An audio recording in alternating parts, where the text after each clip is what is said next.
Thanksgiving Mass ng It's Showtime family for 15 years anniversary. I've seen a lot of change, been through a lot of pain. Some things are not the same as they were a year ago, but all will be okay. I move on each and every day. The past. Nagkaroon nga ng Thanksgiving Mass para sa 15th years anniversary ng noontime show na It's Showtime, kung saan lahat ng mga hosts ay present.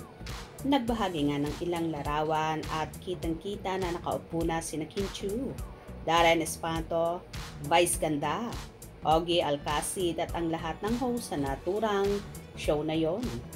Ngayon ngang October ang ika-15 taon nilang anibersaryo ng It's Showtime.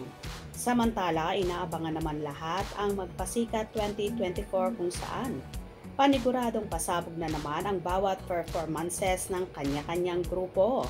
Ngayong darating na October 21 Monday, ang magpapasikat ay ang team ni na Vice Ganda, Karil at Ryan.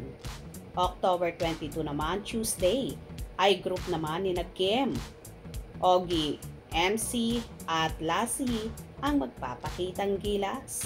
October 23, Wednesday, team naman ni na Vong, Ami, Darren at Ayon ang magpapakabog.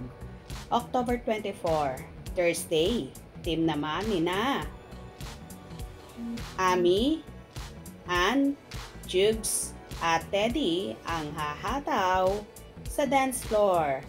At sa October 25, Friday, team naman ni na Jong, Jackie at Sian ang mangangabog. And our Magpasikat 2023 Grand Champion! Ay! Ay! Team Jong, Kim, and Ayon! Congratulations! Congrats, Team Jong, Kim, Ayon! Last year nga ay ang nanalo ay ang team ni na Jong, Kim at Ayon, kung saan super saya ng lahat. Halos lahat naman ay inaabangan na ang Magpasikat na taon-taon ngang nagaganap tuwing Oktubre. Wala ka namang itulak kabigin sa mga performances ng bawat grupo dahil lahat ay hindi nagpapakabaw, kung saan palagi itong trending at pinag-uusapan sa iba't ibang platform ng social media.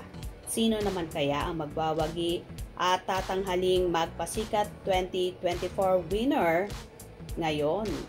Excited na rin ba kayong malaman? Kaya naman tumutok at huwag na huwag pahuhuli sa mga maiinit na kaganapan. Hope you enjoyed. Please subscribe for more info.